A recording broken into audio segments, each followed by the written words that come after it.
Ömer Uzunoğlu'yum ben. Kişisel gelişim uzmanıyım, ekonomistim. Sayın Bakan'ın altının sisteme kazandırılması uygulaması daha önce 3 kez Türkiye'de uygulandı. Son uygulaması hafızam beni yanıltmıyorsa 1,5 ay kadar önce oldu. Bu tasarrufların döviz garantili hesaba geçmesinden hemen sonra 2 hafta sonra bu devreye sokuldu. Sistemde halihazır bulunan altınların, yani bankada kayıtlı olan altınların Türk parasına çevrilerek aradaki farkın ons artarsa ons olarak da karşılanması taahhüt edildi. Ancak hesaplarda hiçbir çözülme maalesef olmadı. Yani şu anda bankalarda açılmış olan altın hesaplarını Türk parasına çevirip riski devlet üstlendiği halde tasarruf sahibi buna teveccüh göstermedi. Onun dışında defalarca bu 3 seferin dışında mutat olarak AK Parti iktidarı tarafından denendi. Fakat hiçbir uygulama bugüne kadar başarı elde edemedi. Bu kez Sayın Nebati'nin sunduğu sistem gerçekten diğerlerinden daha farklı. İrdelediğimizde bunu görüyoruz çıplak gözle. Şöyle ki daha önceki uygulamalarda bankaya siz götürüp altın hesabı açtırdığınızda banka kendi belirlediği fiyattan dilediği gibi altın hesabına çeviriyordu. Bozdurmak istediğinizde de piyasanın dışında kendi yine belirlediği aradaki çıpa çok büyüktü. Rakamdan size Türk parası olarak ödüyordu. Fakat bu sistemin uygulamada reel olarak gerçekçi olmadığı anlaşılınca şimdi siyasi erk yeni bir icat daha çıkarttı. Bağışlayın beni. Bu icadın özü şudur. Siz hazır altınlarınızı, yastık altındaki altınlarınızı tahmin edilen 5.000 kilodan bahsediliyor altın. Fakat bunu arzu ediyorlar ki sisteme dahil edelim. Yani herkes yastık altındaki altınını getirsin.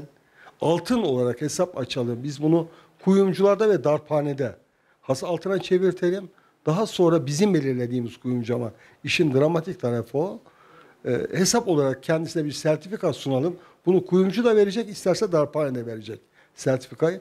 Ve tasarruf sahibi dilediği an bunu paraya çevirebilecek.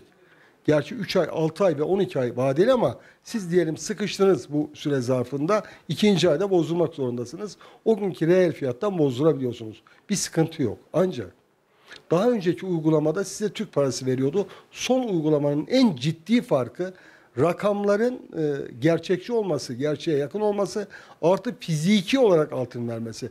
Daha önceki uygulamanın hiçbirinde fiziki olarak vermiyordu altını. Arzusu tahmin ediyorum 250 ile 350 milyar dolar civarında bir para tahmini var. Ve Sayın Bakan açıklaması benim çok garibime gitti. Dedi ki bu 250 veya 350 milyar doları biz hazine ve maliyede kullanmayı düşünüyoruz dedi. Bu çok ilginç bir ifade biçimiydi. Yani bizim ihtiyacımız var. Yurt dışından arzu ettiğimiz standartlarda, şartlarda para bulamıyoruz. Dolayısıyla bizim vatandaşımız bize sahip çıksın, elini taşın altına soksun ve biz onların tasarruflarını hazinemizde ve mali profilde kullanalım diye arzu ettiler. Fakat bir diğer açıdan bizim insanımız son derece hassastır altın konusunda. Mesleğim olduğu için şöyle hassastır. Siz evlendiğinizde eşinize takı olarak aldığınız şeyleri ancak bir ev aldığınızda, bir araç aldığınızda, bir tarla aldığınızda veya çok özel bir şey aldığınızda eşinizden talep edebilirsiniz. Anadolu'da onun dışında bir insanın eşine gidip de altınları zorla talep etmesi biraz sıkıntı doğru yaratır. Bir diğer açıdan da bizim insanımız maalesef altını koynunda ister. Yani yakın olmak ister altına.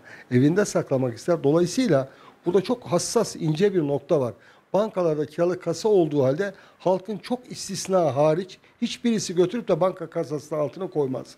Çalınsa dahi mutlaka evinde olacak, koynunda olacak yani altın. Böyle bir yapımız var. Ben bu uygulamanın umarım başarıya ulaşır diye düşünüyorum, ama taslak boyutunda başarılı, ama uygulama noktasında maalesef çok olumlu bir insan olduğum halde bunun olumlu sonuç veremeyeceği endişesini taşıyorum. Bir diğer neden de vermemesinde, özellikle şu anda banka sisteminin dışında altına sahip olan insanlar, zaten bilinçli insanlar şu anda altın hesabı açtı. Bankada duruyor, onun farkındayız. Ama diğer insanlar, siz köyden, mecradan okuma yazma bilmeyen veya belli eğitimin altında insanların altınlarını ayağına bankayı gönderseniz dahi alamazsınız.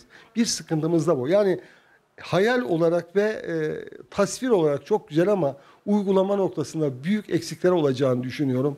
Bir de en büyük sıkıntı görebildiğim kadarıyla şu anda maalesef güven yok. Yani Siz siyasi erk olarak neyi sunarsanız sunun, insanları ikna etme noktasında hayal ettiğiniz hedefe ulaşamayacaksınız. Bunu net olarak ben söyleyeyim. Hem de tarafsız bir gözle ifade edeyim. Bu noktada çok acı. Yani biz bu işin zamanlamasını çok yanlış yaptık. Bir diğer yanlış da şu, görebildiğim kadarıyla, siz gerçek bir ekonomi reformu yapacak iseniz öncelikle diyelim kaç kalem, kaç hususta yeni bir reform uygulayacaksınız.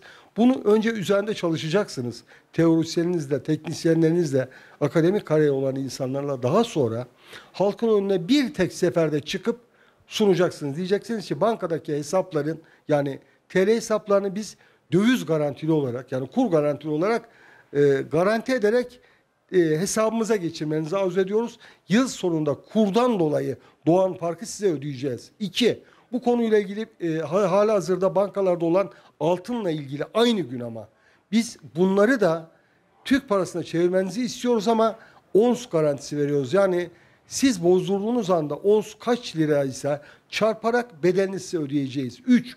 Bir tek uygulama burada doğru, fiziki verdikleri doğru. Yani siz aynı anda 5 farklı kaleme 10 gün, bir hafta arayla sunduğunuzda insanların akıllarında, kafalarında büyük bir soru işareti oluyor. Yani ne oluyor? O tutmadı, bu oluyor. Rakam vereyim ben size resmi.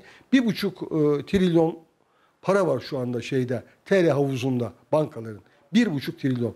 Şu ana bugüne kadar çevrilebilen para 313 milyar lira. Yani 5'te birini boşta, havuzda duran paranın biz çeviremedik, bankada olan paranın. Döviz tevdiat hesapları 238 milyar dolar, çözülme yok. Yani hani çözülen rakam o kadar böyle sembolik ki söyleyebilmek mümkün değil. Yani belki 10 milyar dolar civarında olmadı. Çözülme yok burada. Dolayısıyla oradan hiçbir şey çıkartamadık açıkçası. Bir tek ne kaldı? Yastık altındaki altın. Bunun dışında şu olacak. Ben geçen hafta yaptığım ekonomi programında şunu arz ettim. Dedim ki ben bir vatandaş olarak şunu talep ediyorum hükümetten. Madem sen bu kadar ballı kaymaklı teklifler bana sunuyorsun, enflasyon var bu ülkede. Mesela 17 olarak 14 artı 3, 17 yüzde yıllık faiz ödüyorsunuz.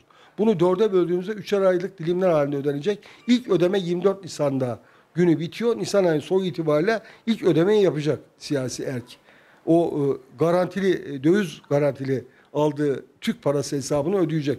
Şimdi 17 bölü 4, 4,25. Yani siz bana 3 ayda 4,25 para vereceksiniz faiz. Fakat bu ülkede Ocak ayında yalnız enflasyon %11,1. Bunun Şubat'ı var, Mart'ı var.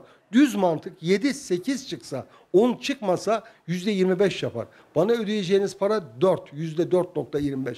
Yani siz bana 6'da bir para ödüyorsunuz. Ben diyorum ki Türk vatandaşı olarak, Ömer Uzun olarak ben şu talebim var sizden diyorum. Bana enflasyon garantili hesap açın ve enflasyon garantili tahvil satın. Yapabilir misiniz? Yani her değişimde biz farklı bir alternatifi, farklı bir enstrümanı sunacak olursak bu işin sonu çok doğru olmaz diye düşünüyorum. Zamanlama yanlış.